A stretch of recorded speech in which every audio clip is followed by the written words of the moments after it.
Hello and welcome from DAM Machine Shop Inc., the home of dambest racing carburetor. That's also the greeting to our voicemail. I wanted to make a little video on some of the things I learned from our newest high flow metering block and what I'm going to be using. And most of it's hard to explain to somebody that some of these ideas may take from 1 to 2 years before they actually become a product. There's quite a bit of design and redesign of a product before it finally gets made, and then even the machining process. But some of the things I truly liked about this was the fact that, the only thing that was of important interest in this is to get the restriction in the metering block and the volume through the metering block as high as possible for the high methanol and the power added blow-throughs. And even if somebody got a supercharger car and they wanted to put carbs on it, they could produce 3,000 or 4,000 horsepower. That these buggers would move enough fuel. So the thing that I decided to do was to line up the jet perfectly, because when I'm wet flowing,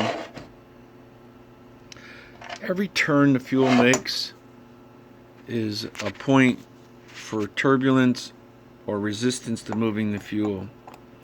So lining the jet completely up and giving it some level of depth, because fuel doesn't want to turn at right angles. So in the regular jet, and I may have said this in previous things, just retracting the jet out of the hole. Sometimes somebody will get especially the methanol carbs, and it'll have a little copper washer or 2 copper washers under the jet. Well, we didn't change the size of the jet, and we didn't change where it was going, but we pulled it out of the hole to give it a little bit more distance to make the turn, and that definitely increases the flow when you're trying to get more flow through the standard metering blocks.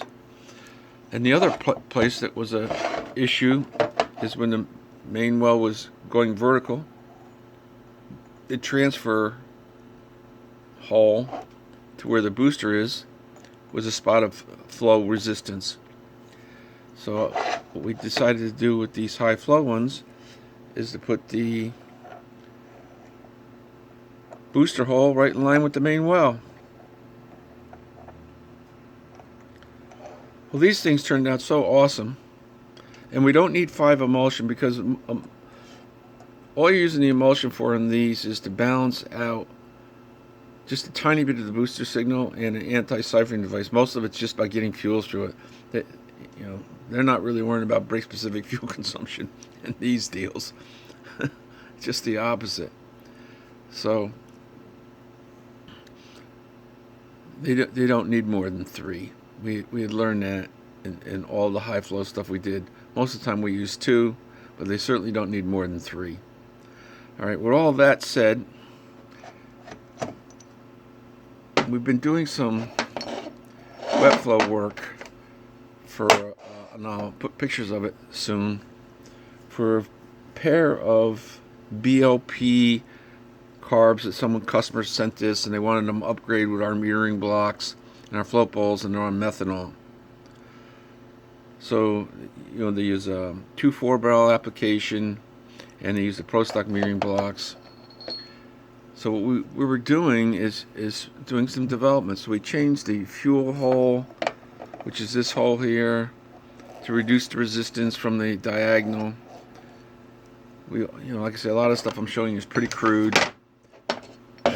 And normally we don't have the dimple, but we went in here and played with the dimple a little bit, so it would open up, and for the gasket, going through the gasket would just give it a little bit more area, because the hole was round. So we played with that, and you have to ruin some parts. These are Pro Stock metering blocks, so we have to play with it and sometimes ruin stuff to wet flow it and test it on our wet bench.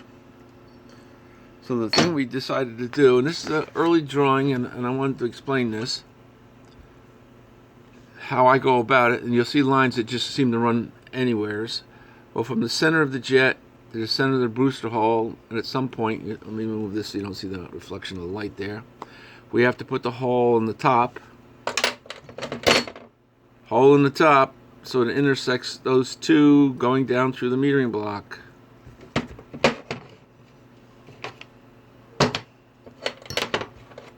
So how do I know where to put the hole? I just go from center to center and then extend it out to the top, and then that tells me when I'm coming from the end of the metering block, where to put the hole.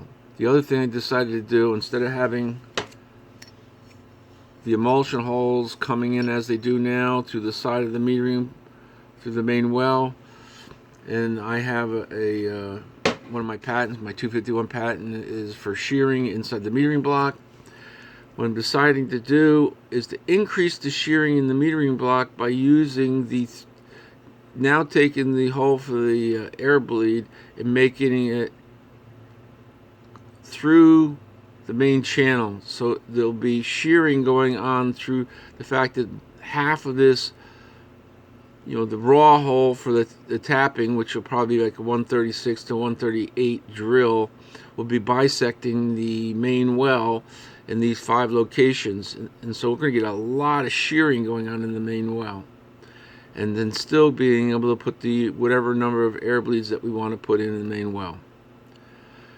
And with the change in this, we're also going to have to change the angle. Instead of it going vertical and have a connecting hole at the top for the idle fuel delivery, which comes down here and then goes to here, and then when you get a hole where the curb idle screw is in the side, which these are going to get the larger curb idle screws, and then this goes out to the idle, and that would directly feed the transfer slot. Alright, and then we're going to go from this well. We're also going to have a connecting hole. So we have our traditional idle that connects the idle fuel to the bottom of the main well. So you got an option, just like I do in our current main metering blocks. You can either put the idle delivery on the bottom of the main well, or you can put it right next to. Have to mind all the cobbing up of this pro stock metering block. Like I say, we're working on it, so we're trying a lot of stuff. Right here is the the auxiliary idle for methanol, high flow, and to increase the sensitivity of the booster. It's at the bottom next to the jet. So we'll have that provision in there. So it's it's ultimately tunable. It'll go through the back and connect these 2 channels here. So there's a huge amount of adjustability, and the reason why I'm showing this now is because this to let people know how long it will take before this gets in the pipeline. I like to use that word, pipeline, for the products. It may take a year before this actually gets in the pipeline, and how much effort it takes prior to that.